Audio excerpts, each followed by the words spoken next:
எங்கள் வீடு இடிச்சிட்டாங்க. இடிச்சிட்டாங்க. Housing board கட்டித்தரேன்னு 1.5 வருஷம் ஆச்சு.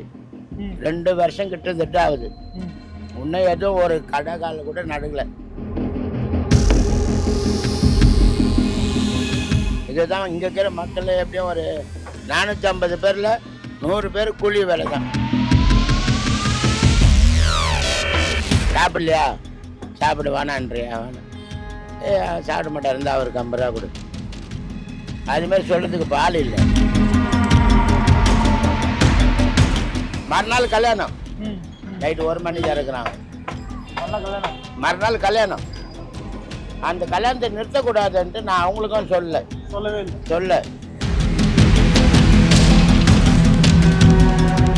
நல்லா இருந்த பில்டிங்கை வேணும் மட்டும் இச்சானுங்கப்பா. நல்லா இருந்தது. கம்பியெல்லாம் ஸ்ட்ராங்கு, கல் ஸ்ட்ராங்கு. 7 ரூபாய் 8 ரூபான்னு கல்லை விற்றானுங்க. ரொம்ப கஷ்டம் சார், உண்மையில சார் ரொம்ப கஷ்டம். வாடகை கட்ட முடியல. ரிக்ஷா ஓட்டுறாங்க, இப்போ வாடகை கட்ட முடியல. உண்மையில சொன்னோம், இன்னும் கொஞ்ச நேரம் வந்தால் நாங்கள் இங்கே தான் பத்திருக்கணும். 8 மாதத்தில் கட்டி தரேன்னு சொன்னாங்க. 24,000 ரூபாய் கொடுத்தாங்க. ஒரு வீட்டுக்கு அட்வான்ஸ் வந்து 50,000 ரூபாய் கேட்குறாங்க. 50,000 ரூபாய் கொடுத்தாலும் மாதம் 30ஆம் தேதி 1ஆம் தேதிக்குள்ளே 5,000 ரூபாய் கட்டலைனாக்கா நம்மளால் ஒன்றும் இல்லை. நாங்கள் அப்படியே ஒரு 4 நாள் கட்டா உண்மையில் நாங்கள்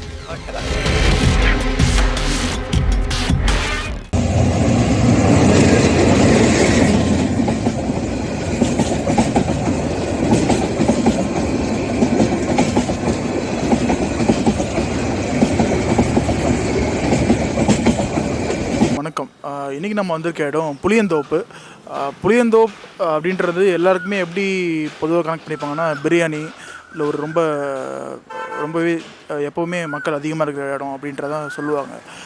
அதெல்லாம் உண்மை தான். பட் இன்றைக்கி நம்ம வந்திருக்க காரணம் என்னென்னா, புளியந்தோப்பில் ஒரு கிட்டத்தட்ட ஒரு ஹவுசிங் போர்ட்லேருந்து 450க்கும் மேற்பட்ட மக்கள் வந்து இப்போ வீடு இல்லாமல் அவங்களுக்கு வீடு கட்டித்தரோன்னு சொல்லி கிட்டத்தட்ட ஒரு 2-3 வருஷம் அப்படின்ட்டு டைமிங்க அப்புறமும் இன்னும் வீடு அவங்களுக்கு ஏற்பாடு பண்ணாமல் அவங்களுக்கு வெளில வாடகைக்கு இருக்கிற வசதி இருக்கவங்க தங்கிப்பாங்க.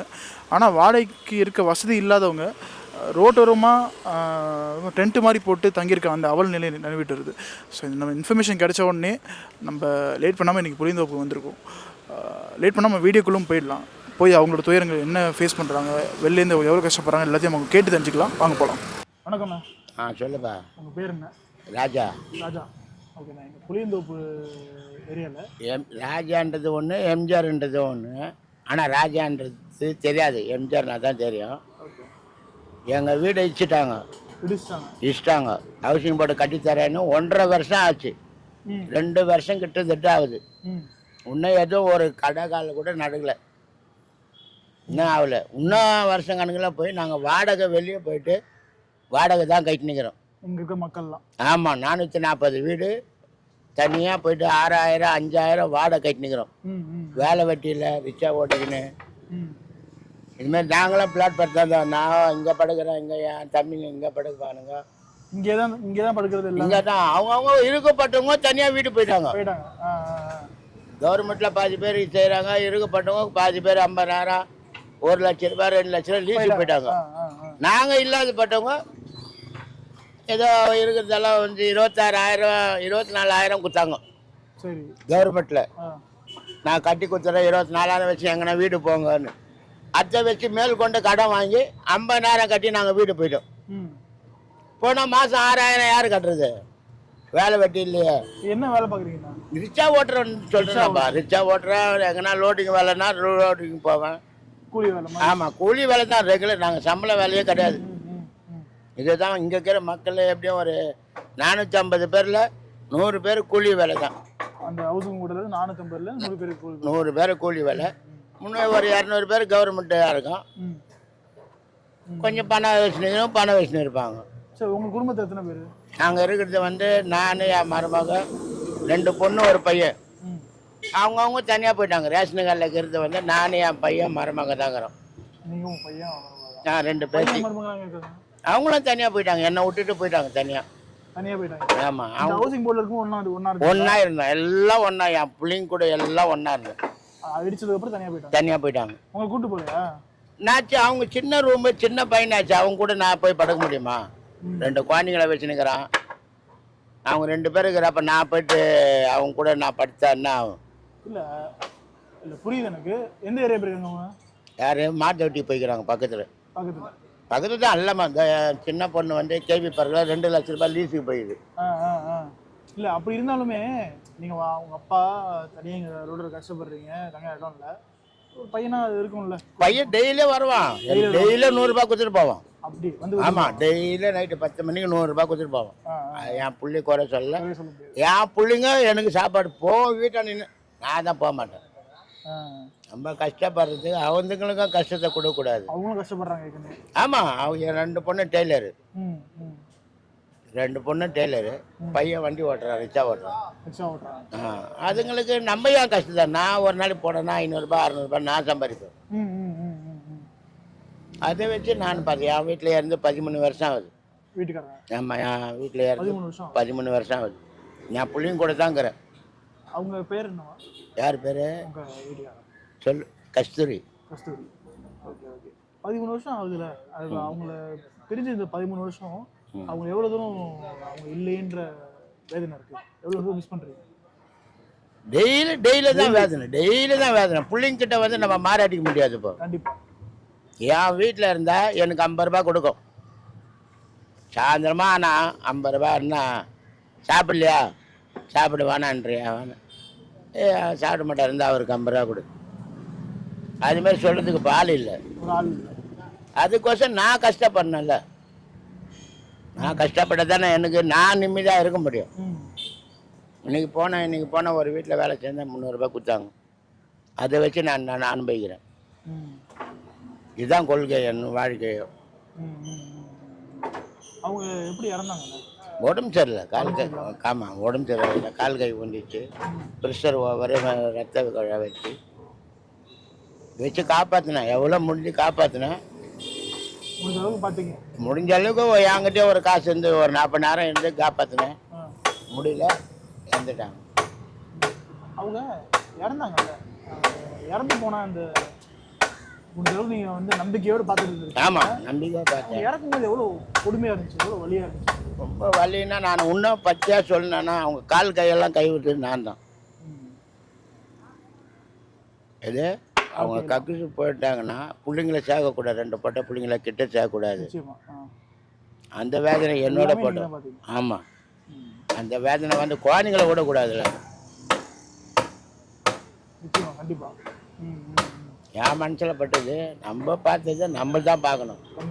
குழந்தைங்கள விடக்கூடாதுன்ட்டு எங்கள் அம்மா வீட்டுக்கு அனுப்பிச்சி விட்டேன். 2 பொட்டை பிள்ளைங்க நான் தான் கூட்டம். 2 கடைசியாக மனைவி உங்கள்கிட்ட பேசின வார்த்தை அந்த ஞாபகம் இருக்கா? இருக்குது. என்ன சொன்னாங்க? அவங்க தம்பி, அவங்க அண்ணன் கல்யாணம், பையன் சத்தத்தில் கல்யாணம், எல்லாம் நல்லா ரோட்டில் வீட்டிலேருந்து ரோட்டுக்கு வர ஆரம்பிச்சுட்டு நானும் காப்பாற்றிட்டேன். எங்கள் பொண்ணு விளையாட்டு தானம்மா என்ன சொல்லிச்சு, ஏம்மா எல்லாம் சாப்பிட்டு பத்துனுக்குறோம், ஏம்மா நீ வாண்ணா கல்யாணத்துக்கு நானும் அப்பாலாம் போகிறோம். அவங்க அண்ணன் பிள்ளை மேலே அதுக்கு உயிர். ஒரு அண்ணன் 5 பேர் அக்கா தங்கச்சிங்க. வாண்ணா அம்மா வானாப்பா நம்ம எல்லாம் போயிடலான்னு. அது விளாட்ட தான் சொன்னிச்சு. அது ஒன்று என்ன சீண்டு நான் வானாவான்ட்டு. ஏய் நான் ஏன் சொன்னேன், அவங்க தம்மதான் வளர்த்து குழந்தைங்க நான் இட்டுன்னு போகிறேன், நீ ஏன் கவலைப்படுறேன்னு. இதுதான் ஒன்று ஸ்டன்னா நான் பார்க்குறேன். கரெக்டாக 12 மணிக்கெல்லாம் பார்க்குறேன். அப்படியே பிரேக் ஆகுது, அப்படியே பிரேக் ஆகுது. நல்லா தெரிஞ்சு எனக்கு. கரெக்டாக திரும்ப ஸ்டாண்டுக்கு 1 மணிக்கெல்லாம் இட்டுன்னு போயிட்டு பார்த்தா என்னப்பா மறுநாள் கல்யாணம். நைட்டு 1 மணிக்கு இறக்குறாங்க. மறுநாள் கல்யாணம். அந்த கல்யாணத்தை நிறுத்தக்கூடாதுன்ட்டு நான் அவங்களுக்கும் சொல்ல தெரிஞ்சு போச்சு. அப்படின்னா பக்கத்து தானே இருக்கிறாங்க, அவங்க கன்னியாகுமரியில் இருக்கிறாங்க. தெரிஞ்சு போய் என்னாச்சு, கல்யாணம்லாம் முடிஞ்சிட்டு அவங்களுக்கு. நம்மளுக்கு இந்த பாவத்தை ஏற்றக்கூடாதுன்னு விட்டுட்டு கல்யாணம் முடிஞ்சு சாயந்தரமா சாவு ஏற்றின வரப்போ ஓடுறான் அவன். மச்சாங்காரன் ஓடுறான்னா இதெல்லாம் ஒன்றே கிடையாது. முடிய போகிறது இந்த நல்லபடியாக முடிஞ்சிச்சா போட.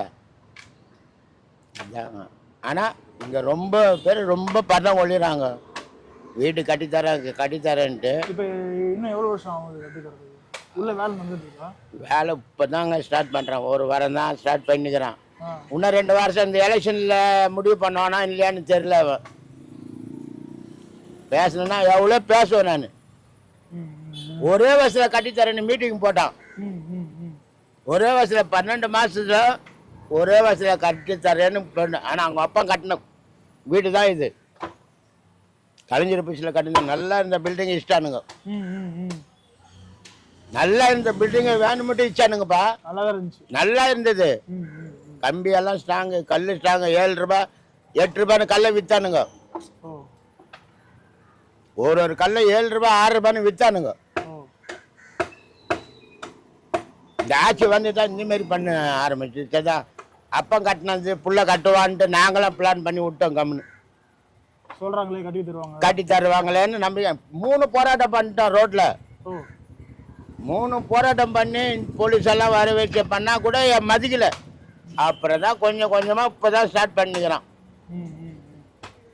எந்த எவ்வளோ மாதத்தில் முடியுன்னு சொல்கிறாங்களா? அவன் சொல்லிட்டு 11 மாதம் சொல்லிட்டு போனான். 11 மாதம் முடிச்சிடுறேன்ட்டு போனான். இன்னும் எதுவுமே நடக்காதுக்குது. அப்போ என்ன பண்ணுறது? இந்த இது பொது எலெக்ஷனை வர வைப்பாமல் இது 40 இடம் வந்து ஜெயிச்சான். அப்போட அறிவானா அவனுக்கு 40 இடம் ஜெயிச்சிட்டான் தமிழ்நாடுல. அவங்க 40க்கு 40 வந்துட்டேன்றிய. அது என்னன்னு பார்த்து முடிக்கலாம்ல. நிச்சயமா. அதாவது கஷ்டப்படுறீங்கன்னா நிச்சயமா ரொம்ப கஷ்டம் சார். உண்மையில சார் ரொம்ப கஷ்டம். வாடகை கட்ட முடியல. ரிக்ஷா ஓட்டுறாங்க, இப்போ வாடகை கட்ட முடியல. பார்க்க உண்மையில சொன்னோம். இன்னும் கொஞ்ச நேரம் வந்தால் நாங்கள் இங்கே தான் பத்துருக்கணும். சரி, படுத்துருப்பீங்க. திடீர்னு மழை பெஞ்சா என்ன பண்ணுவீங்க? என்ன பண்ணுறது? பிள்ளைங்க கிட்ட போய் அதுங்க கிட்ட வர பிளாட்பாரத்தில் படுக்கணும். பிள்ளைங்கள பொட்ட பிள்ளைங்க கிட்ட நம்மளாம் போய் படக்கூடாது. அது ஒரு நாகரிகன்னு ஒன்றுக்கு இல்லை வீட்டில். அதுங்க நல்லா எப்படி இருந்தால் பரவாயில்ல. நான் போய் அதுங்கிட்ட போய் பட்டா என்ன எப்பா என்னப்பா குடிச்சிட்டு வர? என் மனவேதனை எனக்கு தான் தெரியும். அதனால தான் குடிக்கிறேன் நான். இல்லைன்னா எனக்கு பணம் எனக்கு என்னத்துக்கு நான் இது பண்ண முடியும். புரியுது. கண்டிப்பா அது சீக்கிரமா கொஞ்சம் கட்டி 12-11 மாசத்துல கட்டி தரணும். உங்களுக்கு பழைய மாதிரி வீடுகள் ஏற்படுத்தி அதே மாதிரி பண்ணாருன்னா அவருக்கு நல்லது, முதலமைச்சருக்கு நல்லது. நிச்சயமா நடக்கும். நம்ம வேண்டிக்கலாம். ஆண்டவர்கிட்ட நாங்க வேண்டி நிக்கிறோம். அவங்க அப்பன் கோயில கட்டினதுக்கு அவனுக்கு நன்மை. ஆனா உண்மையில அவன் சொல்றதெல்லாம் எவ்வளவு ஆத்துல இருந்தா நான் சொல்ல முடியும். எங்களை கட்டி கொடுத்தா போதுங்க. சொல்லுங்க. ரிக்ஷா ஓட்டுறோம் நாங்கள். 8 மாதத்தில் கட்டி தரேன்னு சொன்னாங்க. 24,000 ரூபாய் கொடுத்தாங்க. ஒரு வீட்டுக்கு அட்வான்ஸ் வந்து 50,000 ரூபாய் கேட்குறாங்க. 50,000 ரூபாய் கொடுத்தாலும் மாதம் 30ஆம் தேதி 1ஆம் தேதிக்குள்ளே 5,000 ரூபாய் கட்டலைனாக்கா நம்மளால ஒன்றும் முடியல. நாங்கள் அப்படியே ஒரு நாளெலாம் கட்டிச்சா ஒன்றும் கிடையாது. நீங்கள் வந்து இங்கே தான் இருக்கீங்களா? இங்கே தான் எல்லாரும் இந்த வீட்டில் 9 பிளாக்கு 260 வீட்டு நம்பரு. என் பேர் பாளையம். ரொம்ப கஷ்டம். எனக்கு காது கேட்காது, கண் பார்வை தெரியாது. கண் பார்வை இதுவாக இருக்குது. தெரியுது. கண் அவுட்டு, காது அவுட்டு. இப்படி நான் என் கஷ்டத்தை வச்சுக்கணும் போய் காலத்தை கை. ஸோ உங்கள் குடும்பத்தில் எத்தனை பேர்ண்ணா? உங்கள் குடும்பத்தில் எத்தனை பேர் பசங்க? உங்கள் பசங்க 5 பசங்க. 5 பசங்க. 5 பசங்க. 5 பேரில் வந்து 5 பேரை எங்களை ஒருத்தர் கூட கிடையாது. இப்போ யாருமே கூட இல்லை. யாரும் கிடையாது. அவங்கவுங்க கல்யாணம் பண்ணின்னு அவங்கவுங்க தனித்தனியாக போயிடாங்க. 5 பசங்களை எத்தனை பசங்க எத்தனை பொண்ணுங்க? 2 பையன் 3 பொண்ணு. 2 பசங்க 3 பொண்ணுங்க. 2 பையன் 3 பொண்ணு. எல்லாம் தனித்தனியாக அவங்கவுங்க குடும்பத்தோட அவங்கவுங்க போயிட்டாங்க. உங்களை யாரும் பார்த்துக்கலையா? எங்களை யாருக்கும் சப்போர்ட்டே கிடையாது. புள்ளியா 2 புள்ளியும் 1 ரூபாய் கொடுக்குறது கிடையாது. பொண்ணுங்களும் எங்களை பார்க்கறது கிடையாது. நான் ஏதோ வந்து சம்பாதிச்சேன் சம்சாரத்துக்கு. நாங்கள் 2 பேர் சாப்பிட்டோம். உங்கள் மனைவி? எங்கள் சம்சார வீட்டை வயசானவங்க. என் வயசு வீட்டு வேலை செய்கிறாங்க. அதே மீன்காரி அதுதான். அதை வச்சு தான் உட்காந்து இருப்பேன். நான் வந்தால் போவேன், இல்லைன்னா கிடையாது. அவ்வளோதான். இப்படிதான் காலம். சரி, உங்கள் பசங்கள்ட்ட கடைசியாக எப்போ பேசுனீங்க? உங்கள் பசங்க கிட்ட கடைசியாக எப்போ பேசுனீங்க? பசங்களா? உங்கள் பசங்க வேனை விட்டே போயிட்டாரு. அவங்கவுங்க தனித்தனியாக போயிடாங்கப்பா. நம்மளுக்கு அவங்களுக்கு சம்பந்தமே கிடையாது. பேச்சுவார்த்தையே இல்லை. நானும் போக மாட்டேன், அவங்களும் எங்களை வர மாட்டாங்க. பெரிய குடும்பம் சார் உங்களுக்கு. அப்பா அம்மா எல்லாம் இங்கே தாங்கிறாங்க. பெரிய குடும்பம். பிள்ளைங்க வந்து அப்பா வெறுத்துன்னு போயிட்டானுங்க. ஏன் வெறுக்கணும் அந்த அளவுக்கு? என்ன அவரை ஒன்றே பண்ண மாட்டாரு. நான் என்ன செய்ய முடியும்? நான் முன்னும் உங்களை வளர்த்து ஆளாக்கணும். கல்யாணம் அதான் நீங்க 5 பசங்களை படிக்க வச்சு ஆளாக்கிருக்கீங்கல்ல, ஆளாக்கணும். அப்புறம் ஏன் உங்களை விட்டு போனாங்க? அதுக்கு தான் அவங்களோட மனஸ்தாபம் எப்படி யாருன்னு நான் வளர்த்தவங்க ஆளாக்கணும், கல்யாணம் பண்ண எல்லாம் சேர்த்து விட்டேன். இவங்க இந்த மாதிரி என்ன நல்ல ரோட்டில் உட்காரவங்கன்னு நான் பார்த்தேன். நீங்க எதிர்பார்க்கவே இல்லை. பேசுவங்க இவ்வளோ இதில் பேப்பரில் கொடுத்துக்கிறாங்க. என்ன சொல்கிறாங்க? கொடுத்தாரு. ஆண் பிள்ளைங்களை விட பெண் பிள்ளைங்க தான் தாய் தாப்பினை காப்பாற்று. ஆமா சொல்லுவாங்க. ஆமா இந்த காலத்து சொல்லுவாங்கல்ல. ஆமா அது கூட இல்லாதான் நான் நிற்கிறேன். அப்படிதான் பொன் பிள்ளைங்க கூட பார்க்கல. வந்து ஒரு பொண்ணு பார்க்கணும். ஓ நான் வந்து வயசானவர். நான் ஒரு பொண்ணு வீட்டுக்கு போனேன்னாக்கா என்ன நினைப்பாங்க? ஒரு 2 நாள் 3 நாள் டைம் கொடுப்பாங்க. சரி வராரு, அப்பா வராரு, மாமன் நம்மளோட சரி மாமனார் வந்தாரு, பார்க்கலாம் கொள்ளாங்க. நான் தொடர்ந்து அவங்க கையில ஒரு மாதம் ஒரு வாரம் இருக்க முடியாது. அவன் என்ன பண்ணுவான்? குழந்தை வந்து கேட்பான், என்ன எப்போ பாருங்கப்பா இங்கே இருக்கிறாரு, வாங்க வாங்குவப்பா அண்ணன் தம்பிங்க இல்லையா அவர் அங்கே அனுப்பி. இதெல்லாம் பிரச்சனைலாம் வரக்கூடாது. அவங்க குடும்பம் நான் நல்லா இருக்கட்டும். நம்ம தான் ரோட்டில் தானே முடிக்கிறோம். இப்படி தான் நம்மளுக்கு வேற எதாவது நீங்கள் கேட்கறதான் சொல்கிறேன். நான் காதுக்கு பார்க்க நீங்களும் கடலில் போட்டோ எடுக்கிறல்ல, அது இது நல்லா தெரியும். ஆனால் இருந்தாலும் அவர் பழைய ஜாலியில தான் இன்னும் இருக்கிறாரு. யாரையும் கவலைப்படுத்தல. என்ன பண்ணாமோ அது பண்ணிட்டு இதுதான் காலத்தை கை சிங்காரம். மாசம்னா 5000 ரூபாய் எங்கே அந்த கட்டு 8 மாசத்துல உனக்கு வீடு கட்டி தரேன் காலி பண்ணி 24,000 ரூபாய் கொடுத்தா மனுஷன். இது வெளியே இன்னும் கரல. எவ்வளவு வாடகை போயிட்டு 1 லட்சம் ரூபாய். எல்லாரும் வீட்டுக்கும் 1 லட்சம் ரூபாய்க்கு மேல போயிடுச்சு. 24,000 தான் கொடுத்தேன். நீங்க கட்டி வளர்ப்புல 4 ஆகும், 2 வருஷம் ஆகும், 3 வருஷம் ஆகும். ஒரு வீடிங் கட்டணும்னா விளையாட்டா அதுக்கும் பணம் செலவு பண்ணணும். அங்கங்கே வசூல் வாங்கணும். இதெல்லாம் வாங்கி தான் நீங்களும் ஒரு வீடு கட்டி தரணும். இதுக்கு 4 கடந்து போகும். அதுக்கோசம் நீ 3 வருஷம் 4 வருஷம் 5 வருஷம் தள்ளி போனாக்கா நான் எங்கே வாடகை கட்டணும்? நிச்சயமாயா அது இது சீக்கிரமா அவங்க கட்டி தந்து உங்களுக்கு எல்லாருக்குமே நல்ல ஒரு இது பண்ணணும். என்ன பண்ணாரு? வந்தாரு 40 தொகுதி நாங்கள் வெளிப்போ எகிரின்னு சொல்லுவோம். சரி கழிச்சு கழிச்சதுல என்ன முடிவு ஆச்சு ஏது ஆச்சு ஒரு முடிவு என்ன எடுக்கும்? எதுவுமே இல்லை. முடிவு எடுத்து மக்களுக்கு நீ பாதுகாப்பு அது வந்து ஓகே செய்கிறோம். நிச்சயமா முதல்ல உங்களுக்கு செய்து தரோம். ஒரு பேட்டி தான் கொடுக்கணும். இப்போ என்ன பேட்டி எடுக்கிற மாதிரி அவர் ஒரு பேட்டி கொடுத்தாருனாக்கா பேப்பரில் நாங்கள் படிச்சுட்டு கண்டிப்பாக பரவாயில்ல முதலமைச்சர் செய்கிறாரா நீயும் பார்க்க முடியல. அதை நீங்கள் பாருங்க எப்படி? கண்டிப்பாக வணக்கம் ஐயா. வணக்கம். சொல்லுங்க உங்கள் பேர் என்ன? சுந்தர். ஓகே. இப்போ எவ்வளோ வருஷமா ஐயா ஆட்டோ ஓட்டிகிட்ருக்கீங்க? நான் வந்து 1978 ஓட்டுறேன். 46 வருஷம். 46 வருஷமா? ஓகே. 78 ஓட்டிகிட்ருக்கீங்க. நீங்கள் சொல்லுங்கள் உங்கள் வயசு என்ன ஃபஸ்ட்டு? வயசா? 69 வயசு. 69. 69 வயசில் ஆட்டோ ஓட்டிருக்கீங்க. இப்போ வருமானன்றது இப்போ எந்த அளவுக்கு இருக்குது? முன்ன மாதிரி இருக்கா இப்போ வருமானம்? முன்ன மாதிரிலாம் கிடையாது. இந்த ஓலா ஊப்பர்லாம் வந்தவுடனே அந்த அளவுக்கு வருமடி கிடையாது. இல்லை. நாங்கள் ஏதோ தெரிஞ்ச சவாரி அதுமாதிரி ஃபோனில் இருந்தால் தெரிஞ்ச சவாரி இருந்தால் அந்த மாதிரி தான் ஓட்டிகிட்டு இருக்கீங்க. இப்போ உங்கள் வீட்டில் எத்தனை பேர் இருக்காங்க? 3 பசங்க. 3 பசங்க. 3 பசங்க. ஒரு பையன் 2 பொண்ணு. இப்போ பையனுக்கு கல்யாணம் ஆயிடுச்சு? எல்லாம் பசங்களாம் கல்யாணம் ஆகிடுச்சு. ஓகே. எல்லாம் ஒரே வீட்டில் தான் இருக்கீங்களா? இல்லை, அவங்க தனித்தனியாக இருக்காங்க. தனித்தனியாக. நீங்கள் உங்கள் மனைவி மட்டும் ஒரு வீட்டு? ஆமாம். இப்போ பசங்கள்லாம் கல்யாணம் ஆகிடுச்சு, ஒரு பையன் கல்யாணம் ஆகிடுச்சு. இப்போ 69 வயசில் இப்போ ஆட்டோ ஓட்டி கஷ்டப்படணும்னு வீட்டில் பையன் சம்பாதித்து இருக்கலாம்ல? அவங்க சம்பாதிக்கிட்டு அவங்களுக்கு கரெக்டாகுது. இதில் போய் நம்ம அவங்க கூட உட்காந்து நம்மளால் முடிஞ்சது ஏதாவது சம்பாதிச்சு இதை போய் வீட்டில் கொடுத்தோமா அதை நம்ம செலவு அதுதான் வேறு ஒன்று. ஆனால் நீங்கள் இப்போ ஒவ்வொருத்தவங்களுக்கும் இப்போ 69 வயசில் நீங்கள் நினச்சாலுமே நம்ம உடம்பு வந்து ஒத்துழைக்கணும். சுகர் இருக்குது, ப்ரெஷர் இருக்குது, எல்லாமே இருக்குது உடம்புல. பைபாஸ் பண்ணி 2013 பைபாஸ் பண்ணேன். பைபாஸ் பண்ணிவிட்டு ஒரு 6 மாதம் வண்டி ஓட்டுறதுங்க. அதுக்கப்புறம் திரும்பி வீட்டில் உட்காந்து நம்மளை எதுவும் பண்ண முடியாது. சரி அதுக்கு ஏதோ ஓட்டிக்கின்னு ஏதோ ஓட்டுறதுனால ஓட்டிகிட்டு இருக்கீங்க. இப்போ வீட்டில் உங்கள் பசங்கள்லாம் 3 பசங்களும் இப்போ ஓட்டாதீங்கப்பா, வயசாகிடுச்சு, கஷ்டப்படாதீங்க வீட்டில் பொண்ணுங்களாம் சொல்லலாம். சரி. அது நம்ம வீட்டில் உட்காந்துக்கின்னு வீட்டில் உட்காந்து நம்ம செலவுக்கெல்லாம் அவங்கக்கிட்ட கேட்க முடியாது. சாப்பாடு போடுவாங்க, ஆ மற்றபடி நம்ம செலவுக்கெல்லாம் அவங்களே கஷ்டப்படுறாங்க. அவங்களே இதில் இருக்காங்க. அந்த இதில் நம்ம ஆ ஆ ஆ போக முடியாது. சரி நீங்கள் சொல்லுங்கள், இப்போ 69 வயசில் ஆட்டோ ஓட்டுறீங்க, எவ்வளோ கஷ்டமாக இருக்குது அடிக்கிற வெயிலுக்கு? இப்போ மாறி மாறி முடியாது.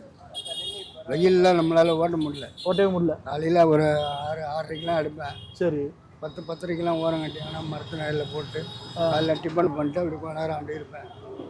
அதுக்கப்புறமா திரும்பி ஒரு 3 மணி 4 மணிக்காக ஒரு இடத்துல போட்டு ரெஸ்ட் எடுத்துட்டு அதுக்கப்புறம் தூக்கி ஓட்டுவீங்க. ஆமாம், வெயில் கொஞ்சம் இதுவானோம்னா இது வரனே ஓட்டுவீங்க. இப்போ தோராயமாக எவ்வளோ வருது ஒரு நாளைக்கு? ஒரு நாளைக்கு என்ன நான் ஓட்டுறது ஒருத்தர் ஓட்டுறாங்க. அதை நம்ம நான் ஓட்டுறதுன்னா ஒரு 700 ரூபாய் அவ்வளோதான். அது வந்தால் போதும். வண்டி கேஸு வீட்டுக்கு நம்மளுக்கு அவ்வளோதான். கரெக்டாக இருக்குது. அவ்வளோதான். ஓகே, ரொம்ப நன்றி. நம்மள்ட்ட பேசி உங்களோட பகுதி வந்துட்டீங்க. இந்த வயசுலையும் உழைச்சி சம்பாரித்து இது பண்ணணும்னு நினைக்கிறீங்க, ரொம்ப நல்ல விஷயம். ரொம்ப ரொம்ப நன்றி. ஸோ இந்த வீடியோட எண்டுக்கு நம்ம வந்தாச்சு. புளியந்தோப் அப்படின்ற கண்ணோட்டத்தையே இந்த வீடியோ மாற்றுச்சின்னு சொல்லலாம். ஏன்னா இவ்வளோ தூரம் அவங்க கஷ்டப்படுறாங்க, வீடு வாசல் இல்லாமல். அவங்களுக்கு என்ன டேட்டில் அவங்க திருப்பி வீட்டுக்கு போக போகிறாங்கன்றது தெரியல அவங்களுக்கு. கவர்மெண்ட் சைட்லேருந்து கரெக்டான ஒரு டேட்டோ இல்லை, அது மாற்று இடம் கூட அவங்களுக்கு இல்லைன்றது தான் பெரிய கஷ்டம். ரோட்லேயே இருந்து ரோட்லேயே படுத்து மழை காலத்தில் வந்து எங்கேயாவது துணிமணிகளை எடுத்துகிட்டு எங்கேயாவது போய் தங்கி சாப்பாடுக்கே கஷ்டப்படுறாங்க. இது வந்து அட்லீஸ்ட் அங்கே இருக்கிற ஒரு ஏரியாவில் இருக்க ஒரு கவர்மெண்ட் அஃபிஷியலாக இதை பார்த்து ஏதாவது நடவடிக்கை எடுத்தால் தான் அவங்களோட கஷ்டம் தெரியும். அட்லீஸ்ட் இது என்றைக்கு அவங்களுக்கு இது மாற்றம் ஏற்படும், இது என்றைக்கு அவங்க ஒரு வீட்டுக்கு போகலான்றதாவது அவங்க அறிவித்தா தான் அதுக்கேற்ற ஒரு நாளை நோக்கி அவங்க வந்து பயணிப்பாங்க. இதுக்கு என்ன விடைன்றது கவர்மெண்ட் சைட்லேருந்து அவங்க தான் சொல்லணும். நம்ம இதுக்கான ஒரு தேடுதலாக இருப்போம், அது மட்டும் தான் நம்மளால் இது பண்ண முடியும். ஸோ இதே மாதிரி ஒரு வேறு ஏரியாவில் வேறு கண்டென்ட் நான் அவங்க சந்திக்கிறேன். நன்றி.